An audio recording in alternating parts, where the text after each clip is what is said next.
dan 8 hal ini akan berbahaya kalau kita tidak minta perlindungan dari Allah Subhanahu wa taala. 8 hal itu yang pertama adalah al-hammi. Ya. Ingetin ya Bu, al-hammi. Itu bahasa Arabnya, bahasa Indonesianya bingung, gundah gulana, gelisah.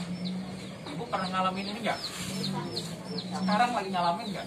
Ngalamin. Kenapa Ibu ngalamin? Gelisah. Kenapa Ibu gelisah? Kenapa Ibu bingung? Takut? Corona masuk, makanya kita harus hati-hati ya Bu. Kemana-mana harus pakai masker. Anak-anak tolong pakai masker juga. Kasihan dia lebih lebih rentan.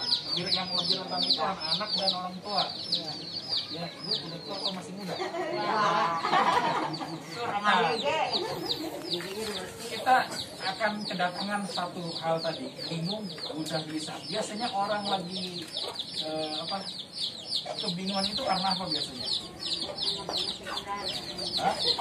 Pikiran, utang.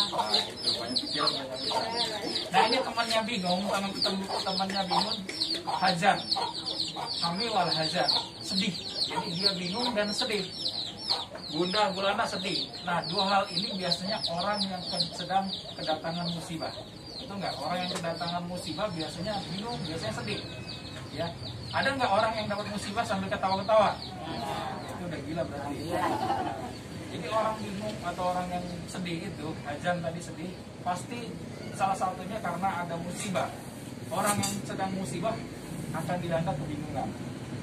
Orang yang sedang musibah akan dilanda kesedihan. Ya. Baru ditinggal meninggal keluarganya, kira-kira malamnya nonton nggak? Ya. Pasti ada sedih. Dia ada, pokoknya namanya istilah berkabung. Kalau berkabung itu tetangga-tetangganya harus datang nemenin, kemudian bawa kue. Yang sekarang kalau di kampung terbalik ya, ibunya nyiapin makanan, tetangganya datang doa ngabisin makanan. Terbalik, mestinya tetangganya dari rumah masing-masing bawa makanan ke rumah yang sedang sedih, yang sedang kebingungan itu, supaya bisa gembira. Nah kita kondisi sekarang ini orang belum banyak keluarga inti, bisa keluarga yang ada di rumah, anak, atau keluarga yang keluarga kita, saudara-saudara kita. Karena infak yang paling baik adalah kepada keluarga dulu. Itu infak yang terbaik ya Bu. Ada keluarga dulu. Setelah keluarga baru kepada orang lain. Itu infak yang terbaik. Nah, kalau ngasih infak tadi pelit, nggak susah untuk ngeluarin infaknya. Ada lagi yang disebut pelit ketika menjawab salam. Contohnya gini, saya kasih contoh ya. Assalamualaikum. Ibu jawabannya kalau waalaikumsalam berarti ibu pelit, nggak dijawab jawaban yang lengkap. Nah orang itu. Terus yang kedua, ketika kedatangan tamu, orang pelit akan ketahuan kedatangan tamu. Orang tamu lama di situ sejam 2 jam, tapi cuma disiapin air putih misalnya. Ini ngomong kalau nggak punya duit, kalau nggak punya duit lain ya, kalau lagi kosong misalnya. Tapi biasanya kalau orang yang bertamu, kita udah nyiapin walaupun nggak punya duit ya. Untuk nggak punya duit pun apa aja disiapin. Karena ketika tamu itu datang, dia sedang ditemani apa? Malaikat. Ada keberkahan, dia sedang ditemani malaikat. Malaikat ikut akan tuh. Saya tahu nggak? Tahu. Ini alhamdulillah nih, siapa nih? Insya Allah yang nyediain ini jadi nambah rezekinya. Amin. Ada berkah gitu. Walaupun gak saya makan, udah disiapin untuk tamu atau untuk siapa? Untuk siapa aja yang datang ke sini kan udah disiapin. Jadi pelit itu pelit dari sisi harta, pelit menjawab salam tadi, pelit juga ketika ada tamu, misalnya tadi gak diapa-apain, baru dikasih minum. Kemudian yang berikutnya, ibu ingetin tuh apa aja tuh tadi ya.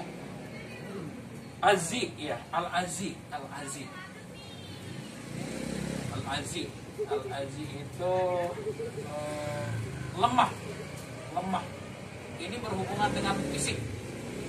Jadi lemah itu berhubungan dengan fisik. Fisiknya gak kuat, fisiknya sakit-sakitan. Dulu saya ingat banget sebelum saya punya FPF ini, betul-betul sakit. Aduh, sakit mulu deh. Nah ada orang ketika diajak gotong royong nggak mau, karena apa? Karena dia fisiknya. Jadi orang yang punya penyakit lemah ini, lemah secara fisik, boro-boro melakukan perbuatan baik itu susah. Jadi dia nggak bisa dia berbuat baik. Mau sholat subuh berjamaah tiap pagi, karena dia fisiknya lemah, males. Kalau ngomongin males ya intinya dia nggak berangkat karena dia lemah, sakit-sakitan. Aduh udahlah saya sholat subuhnya di sini aja, orang saya jalan lagi susah. Begitu. Ini karena fisiknya lemah. Padahal kita orang Islam, umat Islam itu diminta untuk selalu berbuat kebaikan. Berbuat kebaikan itu biar dalam bentuk ibadah langsung pada Allah maupun kepada orang lain. Nah, kalau orang mau berbuat baik berarti kita harus apa? Harus kuat, betul nggak? Mau nyari duit harus kuat nggak? Jadi kalau kita nggak punya kekuatan, mau jalan sengkle terus tiap hari, mau jualan keliling, ada jalan keliling nggak di sini? Kalau lemah, besok aduh sakit-sakit. Atau apa namanya? Badannya pada ngerentek. Ya itu banyak lah. Makanya jaga-jaga kesehatan. Jadi hal-hal seperti ini akan mengurangi keimanan kita kepada Allah. Jadi hal-hal terkait dengan ibadah juga akan berkurang. Bukan hanya berkurang, malah malas jadi nggak bisa ibadah sama sekali. Tadi sholat subuh apalagi ya yang sehat aja kadang-kadang nggak datang ya. Ini